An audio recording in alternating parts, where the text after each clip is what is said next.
Hi నమస్తే welcome to Mara media నేను మీ కేవీఆర్ ఆంధ్రప్రదేశ్ లో కూటమి ప్రభుత్వం కొలువైన వెంటనే నిరంకుశ పాలనకు గేట్లెత్తారు చంద్రబాబు నాయుడు ఇప్పటికే అంటే శ్రీకాకుళం నుంచి చిత్తూరు దాకా పెద్ద ఎత్తున దళితుల మీద బీసీ వర్గాల మీద సామాజిక వర్గాల వారీగా నిమ్న కులాల మీద పెద్ద ఎత్తున దాడులు జరుగుతుంటే అవేవి కూడా దేశం దృష్టికి పోకుండా ఒక కుట్ర జరిగింది తెర వెనుక దానికి కారణం ఏంటంటే ఈ ఎన్టీవీ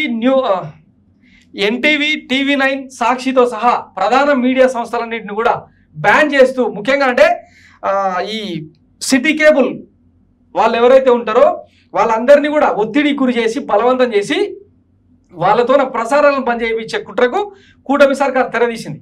ఈ నేపథ్యంలో వైసీపీతో సహా ప్రతిపక్షాలన్నీ కూడా ఎన్బీసీ నేషనల్ బ్రాడ్కాస్టింగ్ ఫెడరేషన్ దగ్గరికి వెళ్తే ఇప్పుడు ఆ ఎన్బీసీ కఠిన చర్యలు చేపట్టిందనమాట. ఏపీలో న్యూస్ ఛానల్ ప్రసారాలను తక్షణం పునరుద్ధరించాలని ఢిల్లీ హైకోర్టు ఆదేశాలపై ఎన్బీఎఫ్ హర్షం ట్రాయ్ నిబంధనల ప్రకారం ఛానల్స్ ప్రసారాలను నిలిపివేయడం చట్టవిరుద్ధం అని చెప్పి ఆక్షేపించింది అనమాట.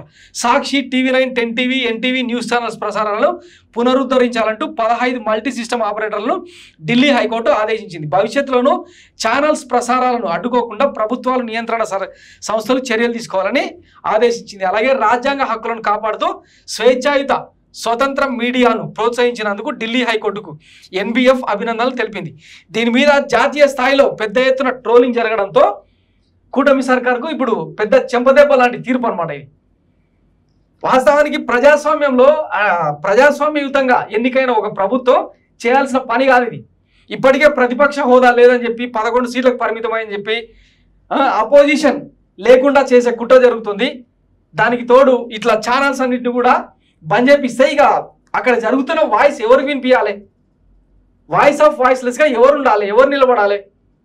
మరి దారుణం కాకపోతే 4వ తారీఖున కౌంటింగ్ ఫలితాలు వచ్చినాయి లేదో, 12వ తారీఖు ప్రమాణ స్వీకారం చేసినో లేదో, ఇక మొత్తం ఆంధ్రప్రదేశ్ మొత్తాన్ని అదేదో ఆఫ్ఘనిస్తాన్ మాదిరిగా సిరియా మాదిరిగా కంట్రోల్లో తీసుకుంటామంటే ఎట కుదురుతుంది?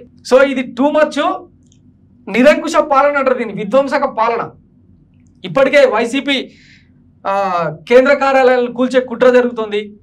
జనాల తలలు పగలగొట్టే విధ్వంసకాండకు తెరదీసిండు. రాష్ట్రం రావణ కాష్టంలో మారుతుంటే కూడా పట్టించుకునే దిక్కు లేకుండా పోయింది. కనీసం వాటిని ఆపే వ్యవస్థ లేదా?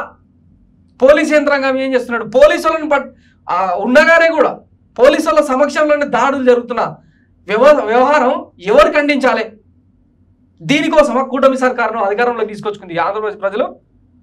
సో దయచేసి ఇట్లాంటి నియంతృత్వ పోకడలు ప్రజాస్వామ్యంలో అంత మంచిది కాదు.